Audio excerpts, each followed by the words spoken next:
Hello everybody and welcome back to Expert Examiner IELTS. My name is Glyn and in this video I'm going to give some feedback on Raxmatullah's speaking test. Again, difficult name to pronounce, sorry. But let's jump straight into it. Good afternoon, my name is Glyn. Would you please tell me your full name? I don't know why my audio is so bad in that speaking test, but the candidate's audio is fine. Yeah, I always have audio issues. Anyway, let's keep going. Well, my full name is Raxmatullah, but everybody calls me Rema. Speed of speech is just too fast. This isn't part of the test, but you don't need to hurry. You never need to hurry. There's no part of this IELTS speaking test where you need to hurry. Just notice how fast this comes out. Good afternoon. My name is Glyn. Would you please tell me your full name? Well, my full name is Raxmatullah, but everybody calls Well, my full name is Raxmatullah. It's like, whoa. With people's names, right, especially from culture to culture, country to country, language to language, some names sound strange, right? I'm from Wales and we have a lot of kind of strange names like Llywelyn. I don't know, let's say, oh yeah, my name is Llywelyn Ap Griffith. It's like, what? But if you say my name is Llywelyn Ap Griffith, that's easier to understand. So, for me, it does show this isn't part of the test and it doesn't matter. But it does show some awareness of what things you have to pronounce more clearly and what things you don't need to pronounce so clearly, right? If you're talking about place names or restaurant names or any names that are like in a different language to English, you should slow down and pronounce those things clearly. Anyway, this isn't part of the test. Let's keep going. Rema. It's my nickname. And what should I call you, Rema? Yes, that would be great. All right, thank you. Now, so test is beginning. This first part of the test, I'm going to ask you some questions about yourself. Where do you live? Well, I live in Uzbekistan. I live in Samarkand. It is one of the most, famous and historically rich cities in Uzbekistan. I live in a semi-detached house. Semi-detached? I heard semi-detached instead of semi-detached. Semi-detached. Those of you who watch this channel regularly will know that for some reason candidates from Uzbekistan want to pronounce this ed as id too often. Semi-detached house, semi-detached house. It should be semi-detached. Semi-detached. Is it a big problem? No, but it is something. If you're from Uzbekistan and you're watching these videos regularly, if I was a candidate from Uzbekistan, I would think, okay, everybody or most candidates in Uzbekistan, even, super high level speakers, they have a problem with this ed ending. I'm going to go away and I'm going to work on it and I'm going to fix it. Because it is a mistake that happens time and time again. It is one of the most, famous and historically rich cities in Uzbekistan. I live in a semi-detached house. Semi-detached house, semi-detached house, semi-detached, detached. So, is it going to kill this candidate score? No, it's not. But it is something to think about. A stone's throw from city center. Cool, a stone's throw from the city centre. I like it. I like the fact that the candidate hasn't, spoken for too long. Stone's throw from the city centre, very natural language, and I think it's appropriate here and very precise. And what do you like most about living in Samarkand? Well, the most favorite part of living in Samarkand. Most favourite seems strange. Favourite is already kind of superlative, so we don't usually use most favourite, although many kids in the UK say most favourite, so it's okay. Is hospitality and friendly manner of inhabitants. So just a little bit chaotic. Just notice the number of times candidate says manner. The most favorite part of living in Samarkand is hospitality and friendly manner of. Friendly manner of. Now, I know sometimes candidates have a speech impediment. They have this stutter. I don't know if Raxmatullah has this. Raxmatullah. I don't know, but sometimes this happens because candidates are nervous. Sometimes it happens because candidates feel like they need to speak quickly to get a good score in fluency. There is Brian, a long-time friend of the channel, used this word intentionality before, the importance of speaking with intentionality. And that kind of stuck with me about how sometimes candidates don't speak with intentionality. They just spontaneously produce language, that anything that kind of comes to their mind. Sometimes taking a breath and thinking about what you want to say and then saying it in a clear, articulate way, in an intentional way, is good. But okay, again, it's not a big problem that the candidate repeats this word manner a few times. Inhabitants in Samarkand. Again, inhabitants feels like it feels not very conversational. People who live in Samarkand is what most people I know would say. My mum would never ask me like, "Oh, what do you think of the inhabitants of this place?" She would just never, ever, ever use that. I would expect to see that in like a news article or in, I don't know, a piece of academic writing, perhaps. Maybe in a book about, the inhabitants of London or something. I would never really expect to hear it in conversational English. They are so kind. Even the tourists who come to Samarkand, Samarkand is one of the touristic hubs in Uzbekistan, and Cool touristic hubs, very nice. every year tons of tourists visit there. Candidate does have some internet connections in this test, and it is, frustrating when this happens. Obviously, candidates don't always know if they're going to have internet connection problems. It can happen to anyone. It happens to me sometimes, but we have to deal with it. Air quality is great here. The air quality probably is better than just air quality. Like we don't have a lot of cars and factories around, so we don't they don't produce a lot of CO2, and the air quality is just I can say yes, perfect. Cool. So I think, despite a couple of connection problems there, candidate does do a good job of explaining what he likes about Samarkand. Cool, no problem. And good stuff with like linking factories and cars to air quality and CO2 emissions. All of that is tightly packed. Really good stuff. I feel like I've been quite negative so far. I mean, I have to say the candidate has started in a very positive, confident way. Very noticeable that the candidate is very comfortable speaking English. And let's move on now and talk about restaurants. Do you enjoy eating out at restaurants? Well, I am much of a person. I am much of a person. Now, I don't like this. Now, this is great in the negative, right? I'm not much of a plus noun. I'm not much of a dancer. I'm not much of a churchgoer. I'm not much of a runner. It works great in the negative. I'm not much of a plus noun. It doesn't work in the positive. I'm much of a person who does something. It just doesn't work there. So a nice attempt, but not quite there. Who likes to cook at home. I every now and then may go to restaurants. Cool. I love this every now and then. I love this may go to a restaurant. Shows good modality, lowering.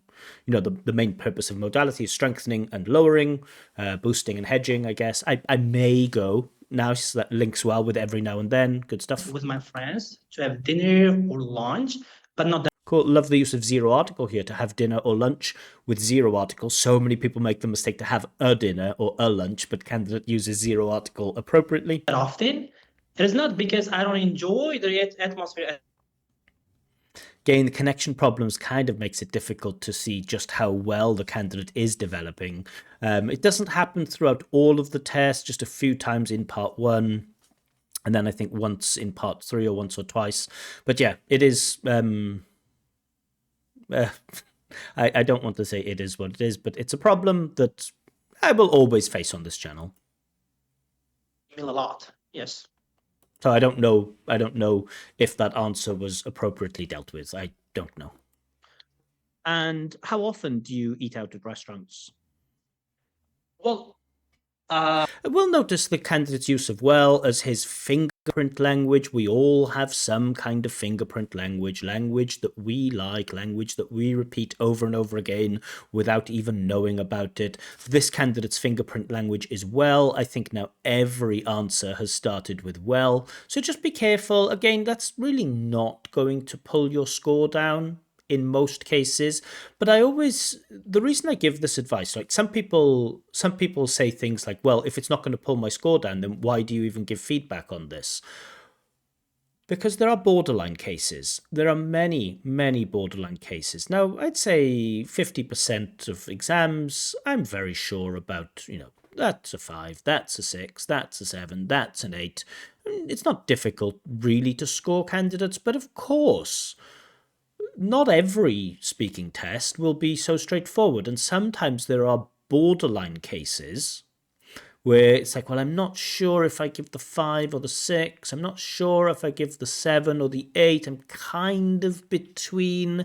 Is there enough? And then when we have those borderline cases, like say it's a borderline case with pronunciation, let's say I'm between like the 8 and the 9.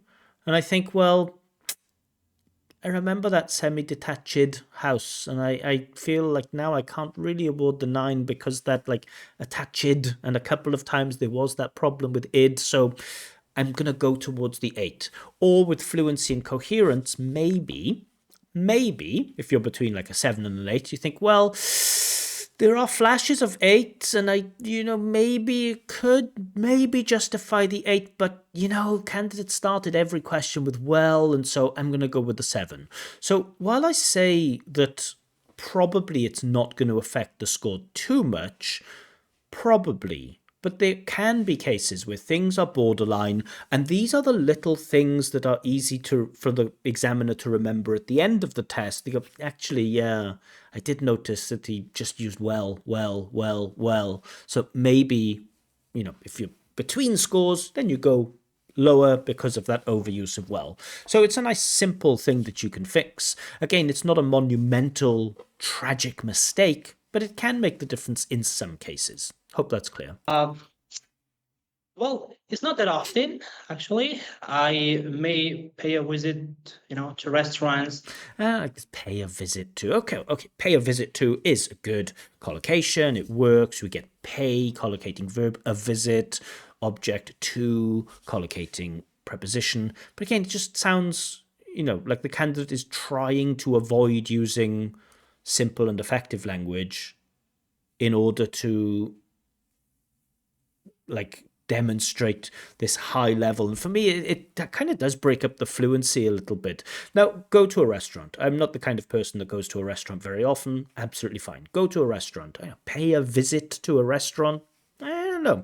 And for me, it is kind of noticeable that before the candidate delivers this pay a visit to, that you can kind of see him accessing this, and this shows that there is something about the vocab being readily available or readily accessible. And if vocab is readily accessible, simple vocab is usually readily accessible. But if we have to go, okay, what is that called? Okay, okay, instead of go to, I'll do pay a visit to. Sometimes you can see the candidate trying to access that language. And for me, that's noticeable here. You tell me, pay a visit to, let's pay a visit again to this clip. I may pay a visit, to restaurants. I may pay a visit, to a restaurant. He's producing it, and it's accurate, but it is noticeable that it's not readily available. It's not readily accessible.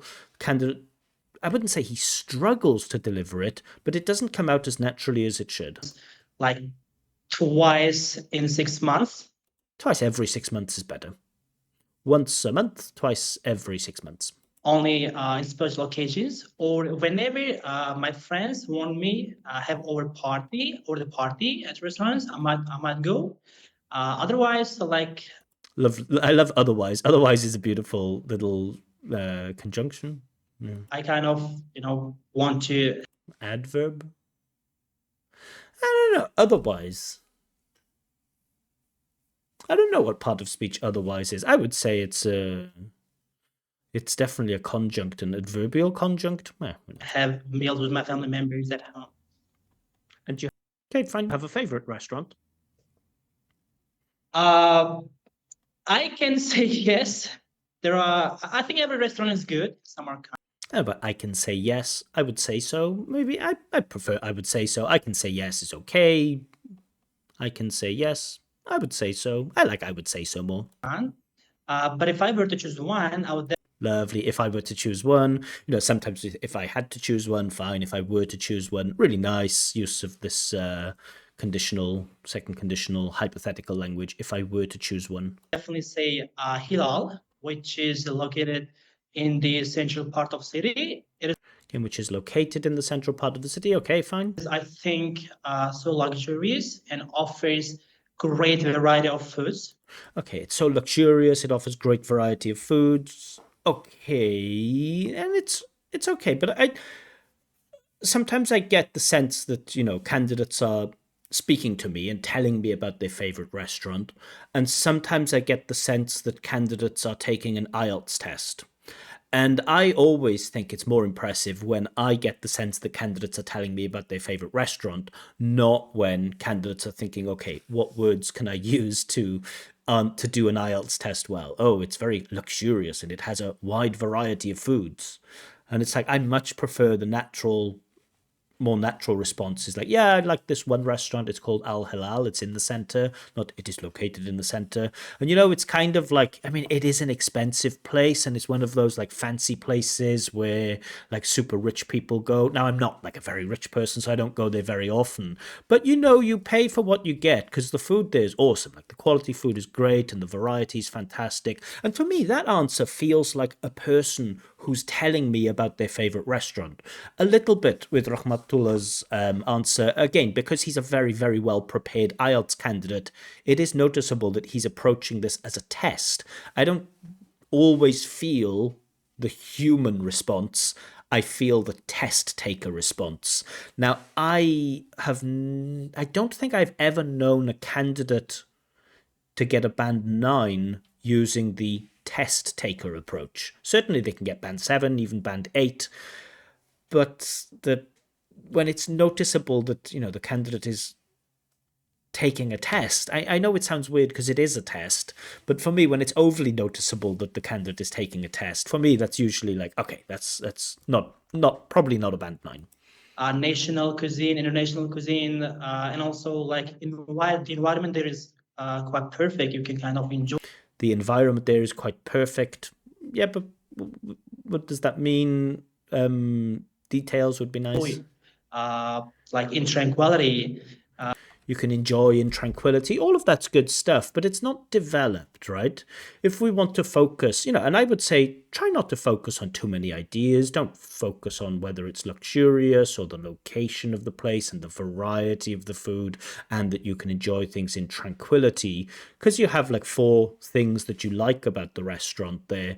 It's difficult to go into detail because you don't have the time. Pick one. If you're going to talk about the variety of the food, pick the variety of the food and talk about it. This place has a great variety of food, so they have like international and national cuisine. So in my country, the most famous dish is plov, and it's quite a basic dish. It's just usually some type of meat, usually lamb with some rice and some other spices. But I don't know, the way that they prepare the plov is just so nice. Like the meat is so tender, and sometimes if you get cheap plov, you can't always taste like the carrots. It's kind of weird to explain, but in this place, like everything from like the smell, the texture, it's just divine, right? And that's showing off more vocab because you're picking one idea then and you're going into detail instead of saying, oh yeah, its location is in the city center and they have national and international cuisine and it's a luxurious place and you can enjoy in tranquility, listing features but not really going into detail. With like a great background song and we can say music. With a great background song and we can say music. So again, it just feels test takery. So that's halal.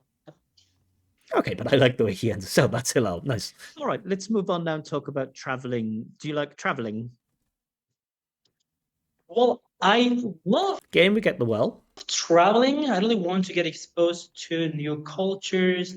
Again, I really want to get exposed to new cultures. It's test taker language. It's not normal human to human language.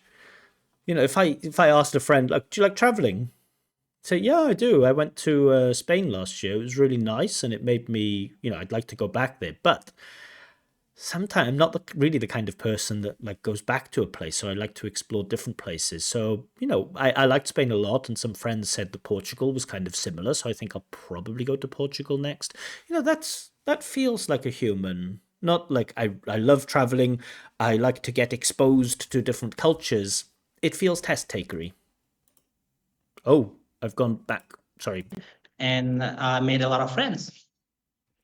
And do you think it's better to have a holiday or vacation? Sorry, I think I skipped forward too far. Let's come back. certain countries. For example, this year I have gone to This year I've been to is probably better. Egypt. That was a fantastic experience. It really There was a fantastic experience. Should be it was a fantastic experience, but okay. helped me, to learn more about kind of the new culture, and I made a lot of friends. Great great grammar. It helped me to learn. So I like this like verb object infinitive. Somebody to do something. It helped me to learn more about the culture, and I made some new friends. Fine. Good. And do you think it's better to have a holiday or vacation by the sea or in the mountains? Well, it depends. That kind of feels like a part 3 question, doesn't it? Like, is it better to do something? It doesn't feel very personal, but okay. But for me, But for me, really, I'm into I'm into walking a lot. for me, I think. So that would be great. I'm into walking a lot. And again, that's perfectly natural language. I'm into walking a lot. Really good. If it is the hotel that I'm staying is located like near the mountains. There is a little bit of a breakdown in fluency, isn't there? There's a bit of reformulation there. I didn't notice so much during the test, but just notice. Into walking a lot, so that would be great. If it is the hotel that I'm staying is located like near the mountains. Maybe not reformulation, but mid-sentence pauses are noticeable. I might do climbing, which is my favorite activity actually. And also, that might be also okay if my location is quite near to sea sometimes. Might be okay if my location is near to sea. It's a bit odd. So near something, not near to something, and also near the sea. But if my location, it might be okay if my location is near to sea. It's fine if I'm close to the sea, or if it's fine if I'm near the sea. I don't know if we need this location all the time. To enjoy the view, but I prefer like mountainous areas. Again, to enjoy the view, but again, not. There is a kind of a lack of detail. What view? But I understand it's an IELTS test. We're limited with time. We can't go into detail with everything. I just feel like some of the candidates' answers are a little bit superficial, and it feels very test takery, and it doesn't feel, it doesn't feel like there's the authentic Raxmatullo there. Now, speaking to Raxmatullo before the test and after the test, then his personality, his charm, his charisma comes through, and his language comes through. Before the test, after the test, amazing. During the test, it feels, too much like a performance. And do you have any plans to go on holiday in the near future? Yes, I am planning to visit Russia. Cool. I'm planning to. Really, really good. In summer this year. Because some of my friends are now studying there. They are pursuing their degrees. And cool. Again, pursuing their degrees. I don't know if that's. I don't know anyone that says that. I'm pursuing my degree. My friends are pursuing their degrees. Again, I only hear IELTS candidates use that. I never hear anyone else use it. they are inviting me, and they are inviting me. Yeah, that's fine. Works in the continuous. Kind of like really want to make me go there and like spend a little bit of my time to like know more about Russian cultures and So the pauses, I think they are putting a slight strain on the listener now. kind of to learn about people living there, living life like conditions. And again, I don't feel like there's a full answer here. It seems, I don't know, it seems kind of difficult to follow. Let's go back and listen from the start. They are pursuing their degrees and they are to visit Russia. Sorry. These areas. And do you have any plans to go on holiday in the near future? So just tell me if, let's listen and just see if it is a clear, well-rounded, fluent answer. Yes, I am planning to visit Russia in summer this year.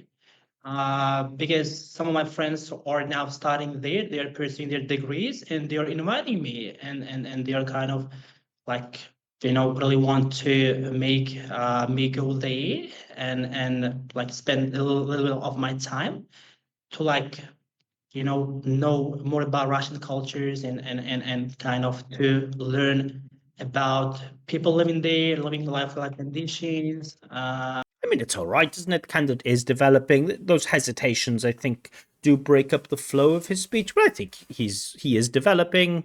Some things seem a little bit repetitive, like my friends are inviting me there. Probably they want to make me go there.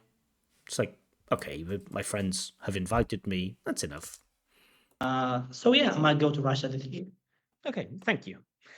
All right, so thoughts on part one. I know we've spent a long time, 25 minutes on part one. Wow.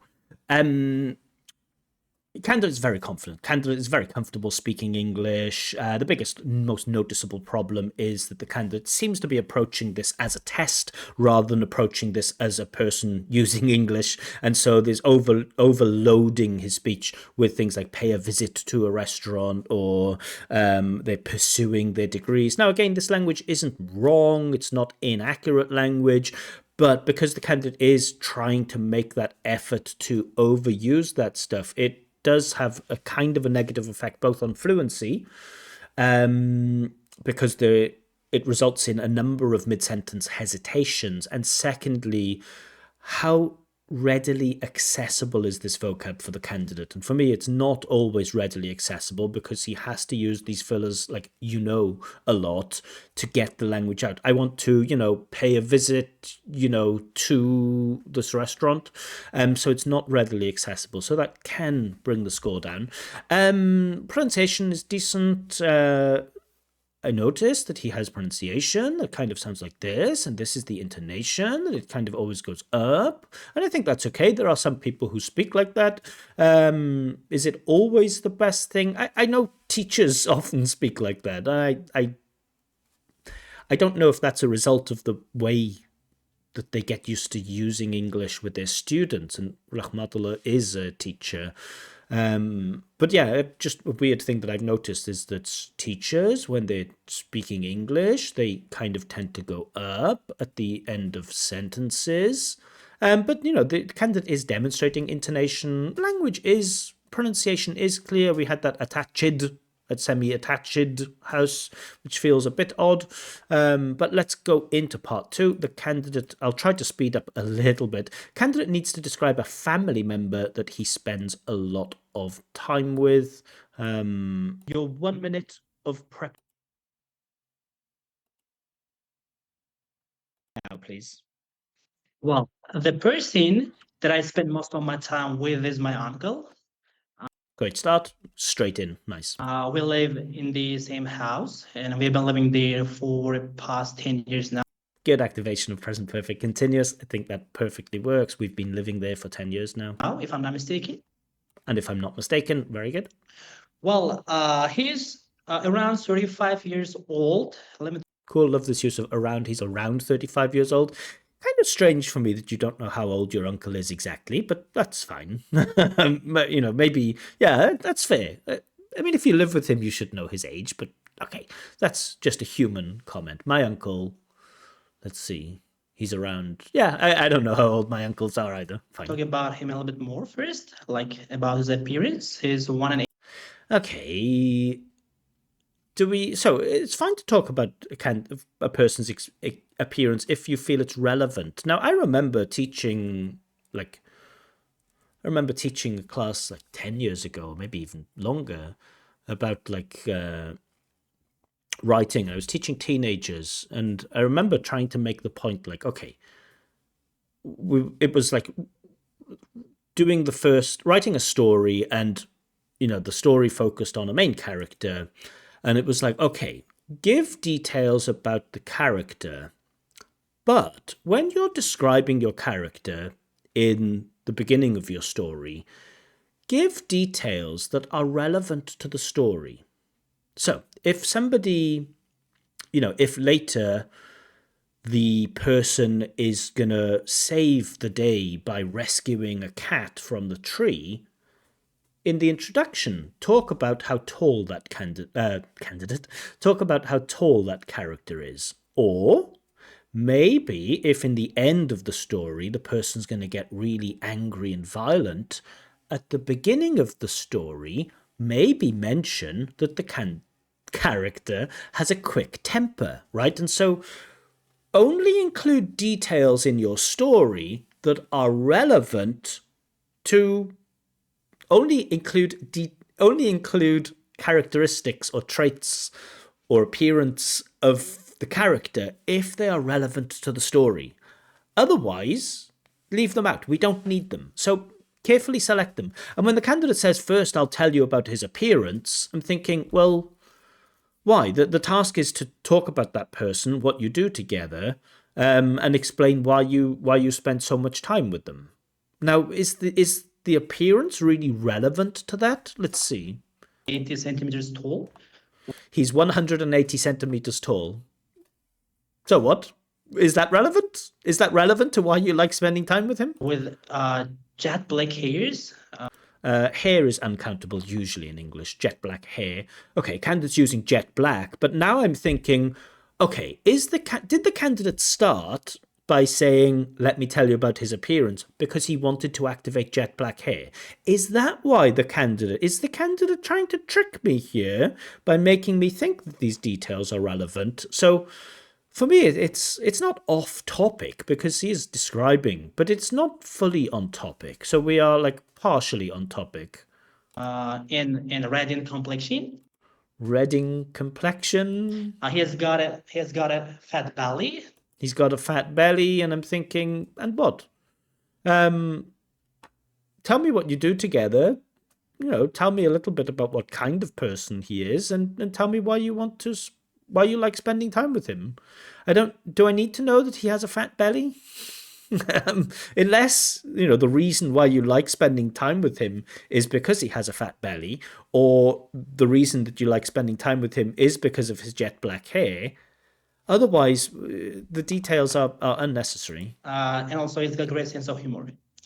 Well, my Great sense of humor, that's relevant, right? That could be tied to why you like spending time with him. uncle is so smart, and also he runs his own company. He's a businessman, Cool, love this. He runs his own company, very good vocab. and he's so intelligent. And also, whenever we spend time together, because both of us are introverts, so Both of us are introverts. I will say the candidate's grammar is very accurate. we kind of get engaged in various our activities quite easily. Yeah, it seems odd because both of us are introverts. We get engaged in a lot of activities. Let's just listen back to that. We kind of get engaged in various our activities quite easily. So intelligent. And also, whenever we spend time together, because both of us are introverts, So an introvert is someone that doesn't like going out much, doesn't like socializing much, likes to spend time with their own thoughts. so we kind of get engaged in various our activities quite easily. And I don't know the word. We get engaged into our. Is he saying our activity? But I don't know. And for me, this problem arises, I think, because the candidate is trying to activate this get engaged in other activities or get engaged in an activity. And sometimes when we try to access this vocab, we lose sight of the question or the main idea. Now, I don't know. I can't make sense of we spend a lot of time together, and the reason why we spend a lot of time together is because we are both introverts. Both of us are introverts, so we like to get engaged in our activities. I can't make sense of that. And we have to be careful that when you're trying to use this language like get engaged in, that isn't enough. That isn't impressive when I can't make sense of the answer. As I said before, he's so intelligent. So whenever I have got problems I like this use of whenever, but we have had it, I think, 3 or 4 times now. So just be careful with how much you use it. But so far, I think it's okay. related to my life, private life or education, he's my go-to person. He So he's my go-to person. We really need the more stress on that. He's my go-to person. always helps me to get unstuck of the problems quite easily. Helps me to get unstuck. duck of the problems. Because of his broad knowledge. He And notice because of his broad knowledge, and you can kind of hear it that the candidate feels like broad knowledge is an impressive bit of vocab, and so he overpronounced it because of his broad knowledge. And again, this is a sign to me that it's not naturally emergent language. It's language that the candidate is purposefully activating because it's a test. And I think that does, kind of affect the pronunciation negatively. helps me to get unstuck of the problems quite easily because of his broad knowledge. He has read, if I'm not mistaken, more than 100 books. Cool. Reading is the number one. It's just an amazing activity. I absolutely love reading. Which kind of that's a feature that makes him stand out among my family members. Again, that's a feature that makes him stand out among my family members. And the stress shouldn't be on among. There's no reason that the stress should be on among. This happens to teachers a lot, right? If you're teaching English, so English, we don't have things like cases, падежи, именительный падеж, родительный падеж, винительный. We don't have all of that stuff. So English has a lot of prepositions.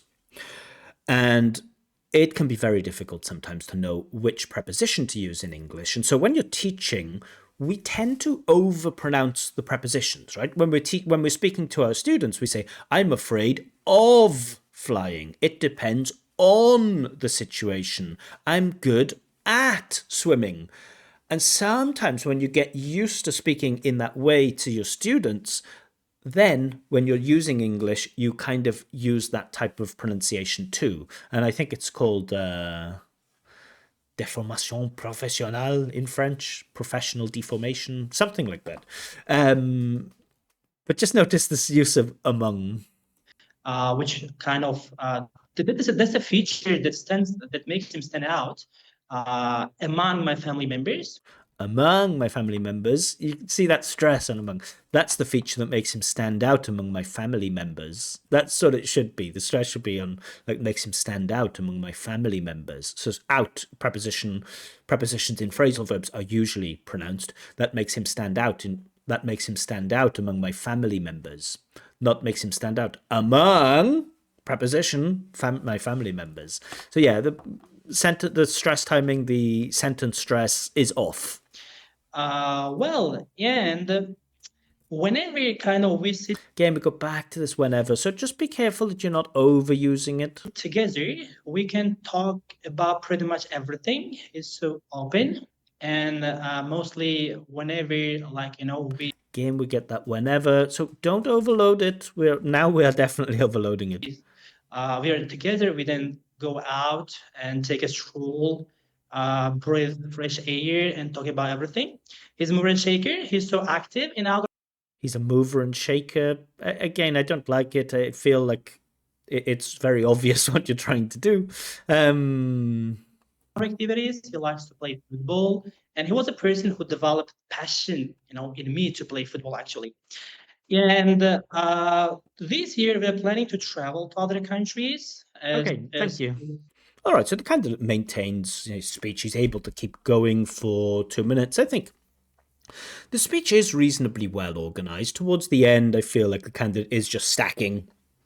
And also, and also, and also he's read 100 books, and also he's a mover and shaker, and also we're planning to go on holiday together. It just seems to be like, okay, I'm just going to randomly stack ideas on top of each other to fill the 2 minutes. But that was only really noticeable in the last 30 seconds. I felt like some of the details about the appearance were kind of a little bit off topic, a little bit hacky, that the candidate is trying to hack the IELTS test. The candidate doesn't need to do this because the candidate's normal natural English is amazing.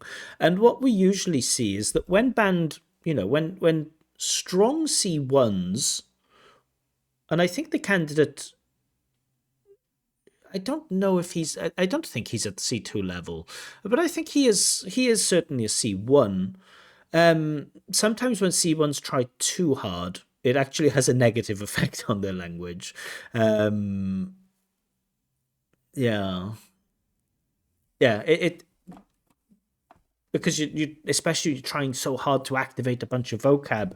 It's like that then gets in the way of you being like a good natural speaker. Now think of it like I don't know, you're a guy and you're trying to impress a girl, but you really, really, really, really like her, right? I'm sure many people have been in this situation when you're speaking to girls. Okay, maybe it sounds bad. When you're speaking to girls and you don't have a romantic interest in them, you can kind of feel yourself, you're relaxed and you're charming and you're funny and you're cool and you're laid back and you're confident, and this makes you an attractive male. And then when you see a girl that you really like and you have a huge romantic interest in her, you try harder to be cool and charismatic and funny and confident and relaxed. And that makes you less confident, charismatic, funny, and relaxed. And that makes you less attractive. And that's why it's so much easier to attract girls who you don't have a romantic interest in, and why it looks really weird when you're talking to girls that you have a romantic interest in. I don't know if that resonates with you, if that's the same for you, but certainly in my life, in my previous life, many, many decades ago, that's something that I noticed. And I think it is kind of the same with many IELTS candidates, that when you just speak to them, when you speak English to them, it's like, wow, their English is amazing. And then like, let's do an IELTS test, and it's like, oh wow, your level dropped there. Yeah. All right. So you've been talking about your uncle. Let's move on and talk about families now. How important is it to learn about your family history? Well, I don't think it is that important, Like the use of that. I don't think it's that important. to learn about the history of the family. Because now we're living in an every competitive world where we have to concentrate on our major, otherwise we might be rendered We have we have to concentrate on our what? competitive world where we have to concentrate on our major, We have to concentrate on our major. otherwise we might be rendered obsolete by Again, otherwise we might be rendered obsolete. It's your choice of vocab has a negative effect on your language here. Otherwise, so people don't. It's not important to care about, and I'm just trying to paraphrase it back. People shouldn't or don't need to care, or it's not important to care about your family history because we live in a competitive era, and if we don't focus on our major, we might be rendered obsolete. I don't know what that means. Sorry. others. We might be like we might be made redundant We might be made redundant. I don't know what you mean. Um, because of technological developments. because of I don't know. I'm sorry, I don't know what you mean. Yeah, that's all I can say. We can say robots and AI. So instead of concentrating on family history, I think it is just far more important to Far more important. Love this. Far more important. Candidate's grammar is very strong. think about our job, how we can develop in our position. Okay, I mean, you can think about your job. Thinking about your job doesn't make it unimportant to think about your family history. I don't know. I just can't make sense of that idea. I'm sorry. And we have to concentrate on our private life, I guess. A lot of people nowadays kind of take these DNA tests so they can find out who their like great great grandparents were. Why do these people do this? Well, I think uh, people want to learn about their family history, Yeah, the fluency is breaking down. I mean, candidate is just preparing an answer. I can see that. mostly to brag about it. To And brag about it, love it. I think that vocab is good. if they kind of have like a generation or ancestors If they have a generation, I don't know what that means to have a generation. Ancestors, great. Mispronunciation, Candace says ancestors, but I know what he means. Should be ancestors, word stress, not a big deal. from like, let's say, royal families then they can kind of be a little bit, brag about it among others, and they might think that being like the family member of royal people gives them a competitive edge. So when I first took the test, I thought the candidate was saying that having those ancestors gives them a competitive edge. But I just noticed now the candidate saying they might think that this gives them a competitive edge, and I think that kind of works. Or other when it comes to, I don't know, employment or reverence among others. And for me, it is just short-minded of them, Short-minded? like trying to learn about history and just giving some DNA tests Why is that short-minded? to learn about it, because nobody now cares who your ancestors were Cool, nice embedded question, nice word order, very accurate. in the past. A lot of people pay attention who you are now, and Pay attention to who you are now. what kind of contribution you're making to society. Cool, I like that, what contribution you're making to society. So, in spite of the fact that there are some aspects of vocab that I feel aren't used, but stuff like this, really nice. And the chunking, this seems like it's readily accessible, the contribution you're making to society. I have been quite negative about the candidate's vocab choice, but I will say the candidate's range of vocab is superb. Guy knows a lot of stuff. Yes. And how do you think family structures might change in the future? Wow. Just looking at the population boom, we can say that the number of people in families will Pronunciation is also very strong. There are occasions, when there's a bit of disfluency, maybe the chunking breaks down a little bit. But I have to say, the candidate, when he's in a good flow of speech, the accent is noticeable, fine, doesn't get in the way of understanding. Candidate intonation is good, and also he maintains, and sustains many aspects of connected speech, the way that things are connected. Connected speech has a number of different features. Catenation, assimilation, accommodation, all of that good stuff. But aspects of connected speech are there. definitely decrease. And this policy is already, it has been already implemented in some countries like China. Chinese people may have now one child or two children at most. And it is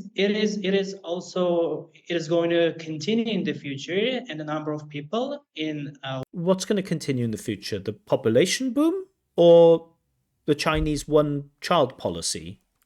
one family will be, I think, smaller and less compared Okay, so families will be smaller. compared to now. Again, compared to. Do you hear it? Compared. We had semi-detached, and now we have compared.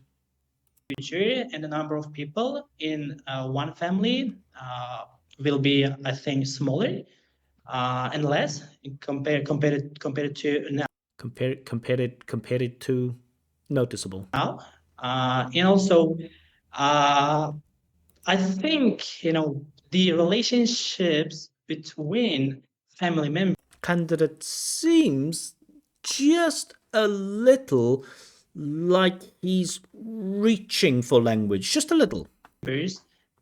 like are going to be more, let's say, loose, we can say, because Okay, so families are going to become smaller and relationships are going to be stronger. People are going to get closer because a lot of people, that's because of maybe hustle culture. I don't know. A lot of people of hustle culture. I don't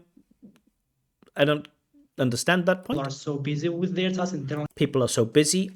But what do you mean? Families are going to become smaller, but relationships are going to get stronger. People are going to become closer because of hustle culture. People are busy. Again, I can't make logical sense from that.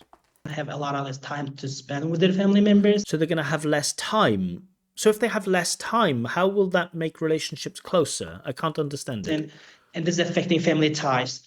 People are getting alienated from their Okay, but that's not the point. You did say that people are going to get closer, right? Let's just check. future, and the number of people in one family will be, I think, smaller and less compared to now.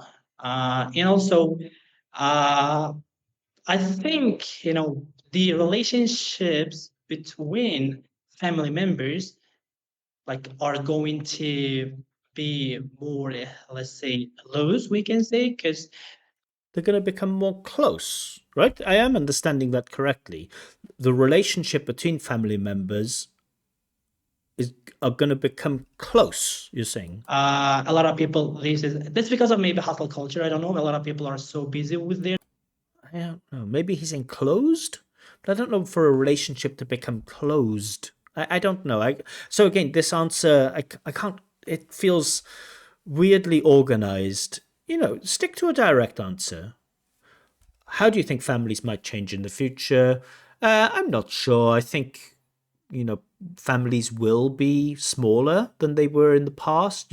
For my grandparents' generation, it was quite normal for people to have, 6 or 7 children. Today, most people have, two children. In some countries, they only have one. And I think that will continue in the future. People are busy nowadays, so they don't have so many children. And maybe because people will be so busy in the future, they'll have so much work to do. Maybe that will have a negative effect on their family relationships. For example, people won't be able to spend so much time together. Gone are the days where we can just spend the whole weekend hanging out and playing with our children because more and more people will be doing overtime. That seems to be a clear idea, and I think the candidate's idea just lacks that clarity. and they don't have a lot of less time to spend with their family members, and this is affecting family ties. People are getting alienated All right, from thank their you. family members. So I have to stop the candidate. The answer's going on for too long and we need to continue. Let's talk about friends now. Some people say that friendships can never be as strong as family relationships. Do you agree? So we are. This is going to be the last question that I check just because we're at 50 minutes. Sorry. I don't think so. Actually, it's up. It's Actually, it's up. actually it's up. Friendships can never be as strong as family relationships. Do you agree? Well, I don't think so. Actually, it's up. I don't. Actually, it's up. So there is just a bit of weakness with pronunciation there. It depends on your friends and It depends on your friends. It depends on your friends. That on for me is a little bit your overstressed. family members. A lot of people have dysfunctional families where family members do not support each other. Kind of sometimes they hate each other. In that case, close friends, are far better than family members That's a fair point. in terms of helping you, supporting you. Love this in terms of. So it depends on your friends, on your family members, your connections with them.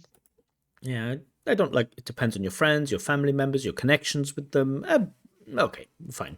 So that's not the end of the test, but I am going to leave it there. I do think I've collected enough evidence, and we're already at 53 minutes. So I'm going to go into some scores here.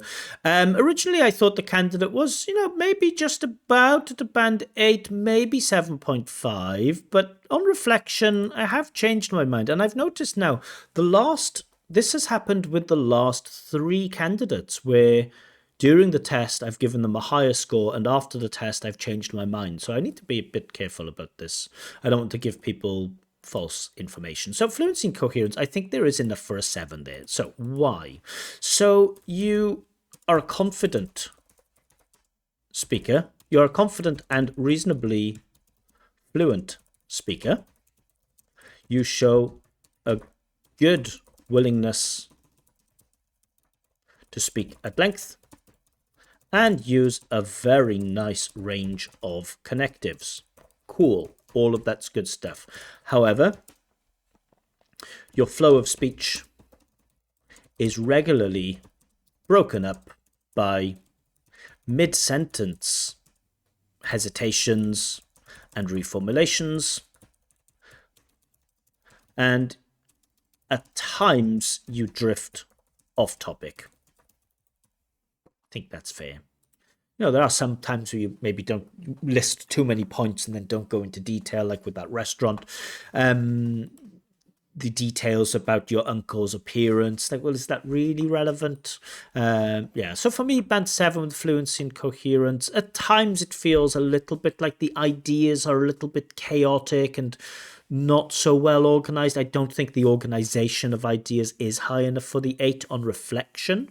Although I will say, you are a very confident speaker and you speak at length well. Lexical resource. I'm also going to give seven for this. So, firstly, let's say you show an amazing range of vocabulary, including less known vocab and great collocations. Pay attention to, make a contribution to, things like this. Good at, interested in, be into. Collocation wise, you're very, very strong. The problem you have is that, however, however, it is very noticeable that you are overusing complex vocab. And this makes your use of vocab feel pretty unnatural. You're using test taker vocab, right? You're using test taker vocab probably because you're a teacher, and all of us teachers kind of do this, especially if you're in, I don't know how long you've been teaching for, but usually, you first start preparing students for IELTS. It's like you have no idea what you're doing. And then after about a year or 2 years or 3 years or 4 years of teaching, you suddenly start thinking, okay, activate the third conditional, activate all of these collocations, activate all of this fantastic vocab. And then you get into kind of year 7 and 8 of teaching, and then you change your mind and you think, actually, all of this stuff, all of this unnecessary, complicated stuff is just polluting your language and making it sound more unnatural. Let's go back to basics and be more skillful about dropping in from time to time bits of complex language, not overloading with complex language. So, you're, as a teacher, I can see what you're doing. You're trying to use as much of that vocab as possible, probably because you encourage your students. When we're training, right, when we're training our students, we kind of want them to speak like this. We kind of want to make them exploit the language that they're learning and overuse them just to get used to using them. But then, in real life, you don't need to use it all the time. So yeah, for me, you are overusing that complex vocab. Okay. Grammatical range and accuracy, I do think, despite some mistakes, I do think we can award the 8 here. So you show a very nice range of grammar. And I would say the majority of your sentences are error-free. It doesn't feel like your grammar is forced in the way that your vocab is. Sometimes you can kind of see candidates trying to like overuse third conditional or overuse a passive reporting structure or something like this. I don't get that sense from you. I think your range of grammar is great, your accuracy of grammar is great, and it doesn't feel forced. It feels like you've fully acquired this grammar. Yeah, maybe not quite enough range for a 9, but I think enough for an 8. And for pronunciation, this is, I mean, when I think of you, I think you are definitely stronger than a band 7, and so I'm going to award band 8 for pronunciation. I mean, there are some minor mistakes, especially with id endings and some problems with sentence stress. However, for me, you use good chunking, sustain, pretty good, and sustain, pretty good intonation. I would say you also use connected speech well when you're speaking fluently. I would be careful. Some words kind of got away from me, and just be careful you're not speaking too quickly. I think at the beginning you spoke very quickly. Throughout the test, I thought your pace of speech was more or less okay, but just be careful that some words don't escape the listener. When I'm speaking online, I try to speak quite clearly so that everyone can understand me. I know I'm using presentation voice in these videos, not conversational voice in the IELTS speaking test. Of course, we want to be a bit more conversational, but there are some times when you could activate a presentation voice a little bit, maybe. So things to areas of improvement and the overall score. So the overall score, at first I thought probably the candidate has enough for band 8, but now I'm changing my mind. I'm going to band 7. So things to improve on. Your primary focus should always be answering the question, answering the questions directly and developing. That should always be your primary focus. Not the primary focus shouldn't be thinking about the question, then thinking how much impressive vocab can I exploit. That should never be the primary focus. Avoid overusing complicated, complicated. And the key thing is overusing. I'm not saying avoid using, avoid overusing complicated vocab everywhere. Not everything has to be pay a visit to. Sometimes it can just be go to. Yeah.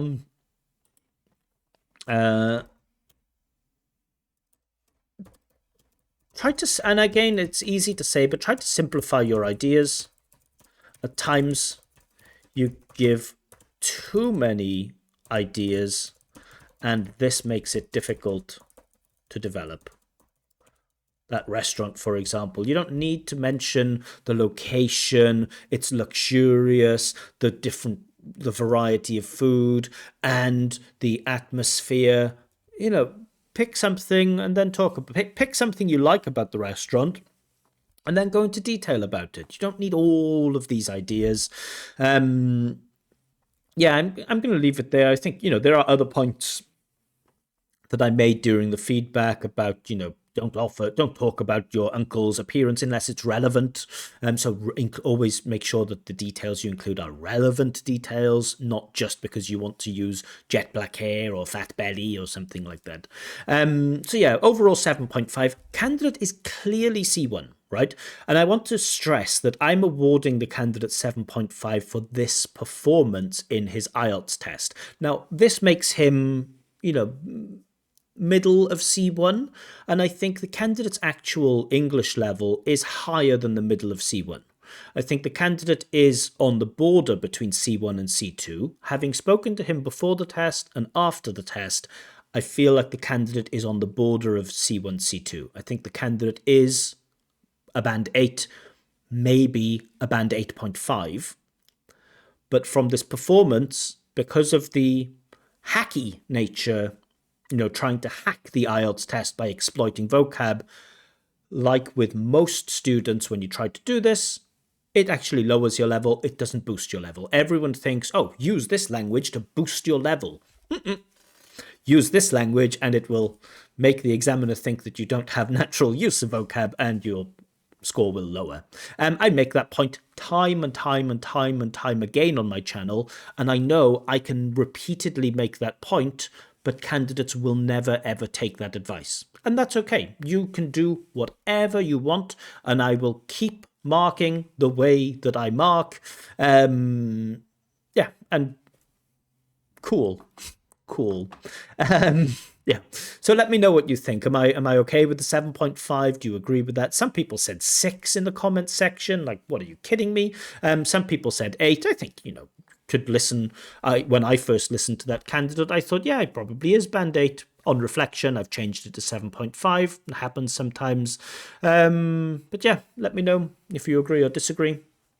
If you'd like your own free practice speaking test with 1 hour-ish of feedback, or if you'd like me to check your IELTS writing, you can request this on my Telegram channel, Expert Examiner. More information is given there. That's where I collect my candidates, basically.